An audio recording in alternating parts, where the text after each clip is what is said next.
at the same time, you're absolutely right, David, that this is a film that purposely tells children that that it's better to go with your heart, that is with your friends, than it is to honor and respect your mother. Now, I agree with you, David, that there are heartfelt moments in the movie where you get to empathize with the child, Mei Mei, and the other children as well. That, there are true growing pains growing up. There are true emotions. And I could have probably listed a bunch of other things under the language stuff that maybe would be somewhat questionable. But maybe one of the reasons why I didn't was because they weren't explicit, in the sense that only a parent would probably understand those sorts of language, because there's always some sort of adult humor, not necessarily nasty adult humor, but there's always some sense of like, oh, I get this as a parent, or I get this as an adult now. So there's that reason why I didn't include some of those other things, perhaps. And then also because there are certain things like the word stupid. That's one that I didn't put in there. Now maybe some parents would be like, well, that's not a word I like my kids to hear. And I totally get that. That was the S word for us growing up. Sure. Yeah. like if you said stupid, there's that. And then, if you said the actual S word, like you wouldn't even get there, because that's like the hedge that was built around.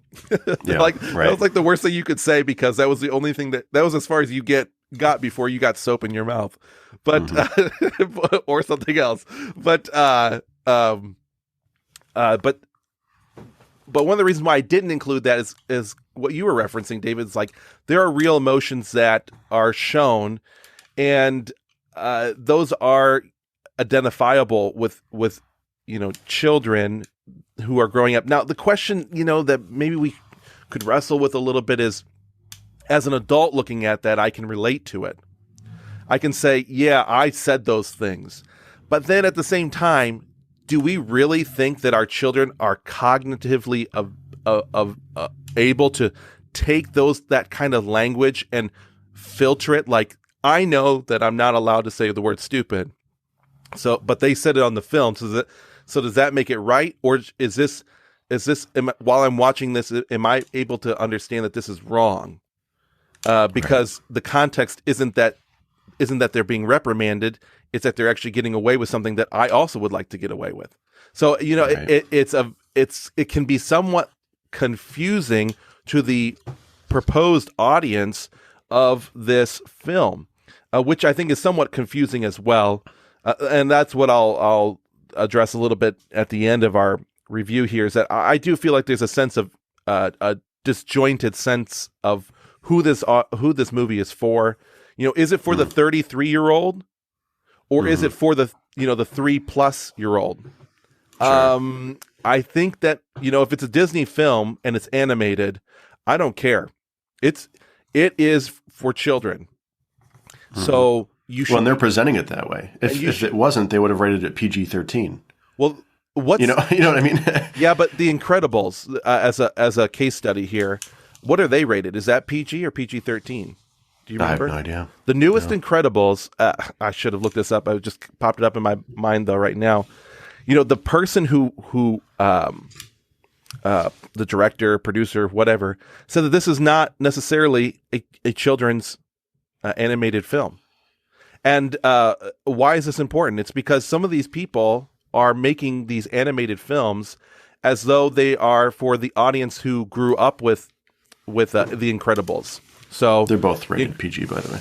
They're both rated PG. And there you go. And there's some language in The Incredibles movie that I don't want my children to repeat. Right. There's some adult themes in there that I don't want them to really know about. And so, I remember growing up, there's a difference between adult cartoons and kids cartoons. That's just true. Yeah. I think Ren and Stimpy, or Rocko's Modern Life. I don't know those, any of these. Okay, well, either way, there were cartoons that were on after the kids went to bed. Yeah. And so I was never allowed to watch those things because I was a child, but some of the things and I would even contend to a certain extent, I mean, I mean, SpongeBob even. Or you think like Family Guy. Family Guy is not intended We were to be not allowed to watch The Simpsons. Right, yeah. Because that's the thing. Those are all geared towards adults. Yeah. But all of a sudden, if you're going to take this Pixar animated movie, like, when has Pixar ever made an adult animated movie for geared Apparently towards now.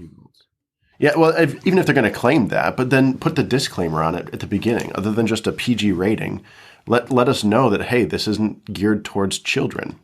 See, I think this lies my point, which is Yeah. the whole movie's about breaking that codependency with your parents. So I think in some ways this film is a breaking of the codependency that Disney has with its viewers, so that they can say, whenever we produce a film, you're just going to have to deal with it. And we are not dependent upon you viewers about what content we produce and what messaging we produce. We aren't liable for anything. You can make your own decisions about that, which in one part I like, because, you get to choose what you watch, right? That is absolutely true. But at the same time,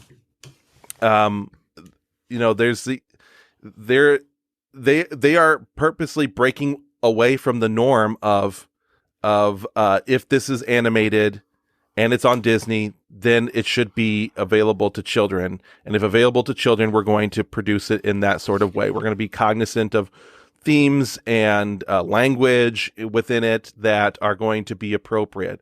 But no longer, now they're really starting to test those boundaries of what is appropriate. And they do this with their shorts and their Disney shorts, as well as now they're doing it in their films.